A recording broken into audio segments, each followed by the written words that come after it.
ಇವತ್ತು ಏನು ಕರ್ನಾಟಕ ಸರ್ಕಾರದ ಬಜೆಟ್ ಅಧಿವೇಶನದಲ್ಲಿ ಮಾನ್ಯ ಮುಖ್ಯಮಂತ್ರಿಗಳು ಸಿದ್ದರಾಮಯ್ಯನವರು ಏನು ಇವತ್ತು 16 ವರ್ಷದ ಒಳಗಿನ ಮಕ್ಕಳಿಗೆ ಸೋಷಿಯಲ್ ಮೀಡಿಯಾ ಬ್ಯಾನ್ ಮಾಡ್ತೀವಿ ಅನ್ನೋಂಥ ಒಂದು ಅವೈಜ್ಞಾನಿಕವಾದಂಥ ಬಜೆಟ್ ಮಂಡನೆ ಮಾಡಿದ್ದಾರೆ. ಇದನ್ನು ನಾವು ಇವತ್ತು ತೀವ್ರವಾಗಿ ಖಂಡಿಸ್ತೀವಿ. ಯಾಕಂದರೆ ಇವತ್ತು ಕೇಂದ್ರ ಸರ್ಕಾರ ಒಂದು ಕಡೆ ಏನು ಹೇಳುತ್ತೆ ಅಂದರೆ digital India, make in India ಅಂತ ಹೇಳುತ್ತೆ. ಇವತ್ತು ಡಿಜಿಟಲೀಕರಣ ಮಾಡಿ ಇವತ್ತು ಪ್ರತಿಯೊಬ್ಬರು ಕೂಡ ಇವತ್ತು ಸೋಷಿಯಲ್ ಮೀಡಿಯಾ ಯೂಸ್ ಮಾಡುವುದ್ರ ಮೂಲಕ ಇವತ್ತು ಕೆಲವೊಂದು ಕಡೆ ಏನು ಸೋಷಿಯಲ್ ಮೀಡಿಯಾದಿಂದ ಅಹಿತಕರ ಘಟನೆಗಳು ಮತ್ತು ಒಂದು ಕೆಟ್ಟ ಅಭಿಪ್ರಾಯ ಕೂಡ ಬೀಳ್ತಾ ಇದೆ. ಆದರೂ ಕೂಡ ಚಿಕ್ಕ ಮಕ್ಕಳಿಗೆ ಇವತ್ತು ಸೋಷಿಯಲ್ ಮೀಡಿಯಾದ ಜ್ಞಾನ ಕೊಡೋದ್ರಿಂದ ಇವತ್ತು ಎಷ್ಟೋ ಶಾಲಾ ಕಾಲೇಜುಗಳು ಆನ್ಲೈನ್ ಕ್ಲಾಸ್ಗಳು ನಡೆಸುವ ಮೂಲಕ ಇವತ್ತು ಅವರೇನದ ಒಂದು ಒಳ್ಳೆಯ ವ್ಯಕ್ತಿತ್ವವನ್ನು ನಿರ್ಮಾಣ ಮಾಡುವಂಥ ನಿಟ್ಟಿನಲ್ಲಿ ಇವತ್ತು ಆ ಮಕ್ಕಳು ಸಾಗಿಸ್ತಾ ಇದ್ದಾವೆ.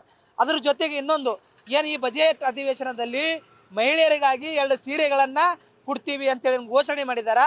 ಇದು ಕೂಡ ನಾವು ಇವತ್ತು ಅವೈಜ್ಞಾನಿಕವಾಗಿದೆ ಅಂತೇಳಿ ಇವತ್ತು ನಾವು ಹೇಳ್ತಾ ಇದ್ದೀವಿ. ಯಾಕಂದರೆ ಇವತ್ತು ಮಹಿಳೆಯರಿಗೆ ಆಮಿಷವನ್ನು ಒಡ್ಡಿ ಇವತ್ತು ಬಸ್ ಫ್ರೀ ಮಾಡಿದ್ದೀವಿ, ಇವತ್ತು ಗೃಹ ಜ್ಯೋತಿ ಕೊಡ್ತೀವಿ, ಗೃಹಲಕ್ಷ್ಮಿ ಕೊಡ್ತೀವಿ ಅಂತನ್ನುವಂಥ ಆಮಿಷಗಳನ್ನು ಒಡ್ಡಿ ಇವತ್ತು ನಮ್ಮ ಮಹಿಳೆಯರಿಗೆ ಏನು ಮೂಲಭೂತವಾದಂಥ ಉದ್ಯೋಗಗಳನ್ನು ಕೊಡಬೇಕಾಗಿತ್ತು, ಹೊಸ ಉದ್ಯೋಗಗಳನ್ನು ಸೃಷ್ಟಿ ಮಾಡಬೇಕಾಗಿತ್ತು.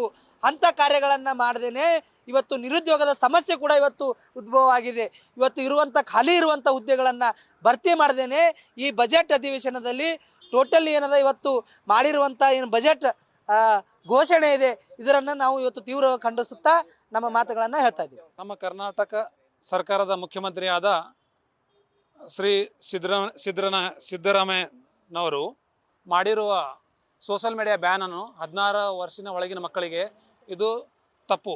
ಯಾಕೆಂದರೆ ಹುಡುಗರಿಗೆ ಆನ್ಲೈನ್ ಕ್ಲಾಸ್ ಇರುತ್ತೆ, ಆನ್ಲೈನ್ ಬೇರೆ ಬೇರೆ ಕ್ಲಾಸಸ್ ನಡೀತಾ ಇದೆ.